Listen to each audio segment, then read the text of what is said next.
أعوذ بالله من الشيطان الرجيم. بسم الله الرحمن الرحيم. هل أتى على الإنسان حين من الدهر لم يكن شيئا مذكورا إنا خلقنا الإنسان من نطفة أمشاج نبتليه فجعلناه سميعا بصيرا إنا هديناه السبيل إما شاكرا وإما كفورا إنا أعتدنا للكافرين سلاسل وأغلالا وسعيرا إن الأبرار يشربون من كأس كان مزاجها كافورا عينا يشرب بها عباد الله يفجرونها تفجيرا يوفون بالنذر ويخافون يوما كان شره مستطيرا ويطعمون الطعام على حبه مسكينا ويتيما وأسيرا إنما نطعمكم لوجه الله لا نريد منكم جزاء ولا شكورا إنا نخاف من ربنا يوما عبوسا قمطريرا فوقاهم الله شر ذلك اليوم ولقاهم نضرة وسرورا وجزاهم بما صبروا جنة وحريرا متكئين فيها على الأرائك لا يرون فيها شمسا ولا زمهريرا ودانية عليهم ظلالها وذللت قطوفها تظليلا ويطاف عليهم بآنية من فضة وأكواب كانت قوارير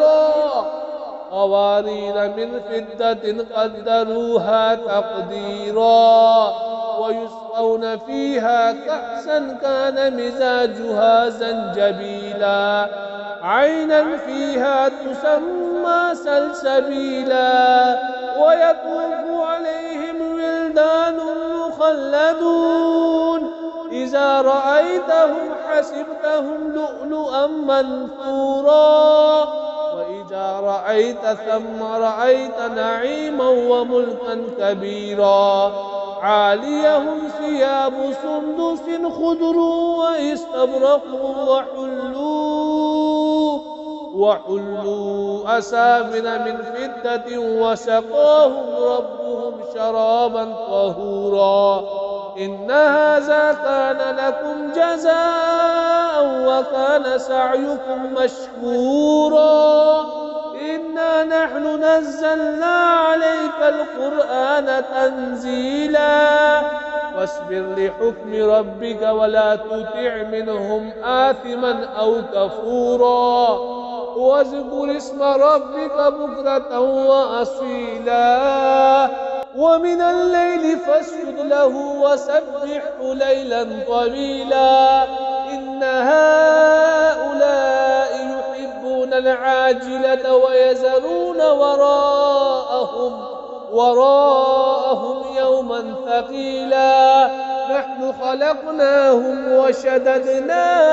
أسرهم وإذا شئنا بدلنا أمثالهم تبديلا إن هذه تذكرة ومن شاء اتخذ إلى ربه سبيلا وما تشاءون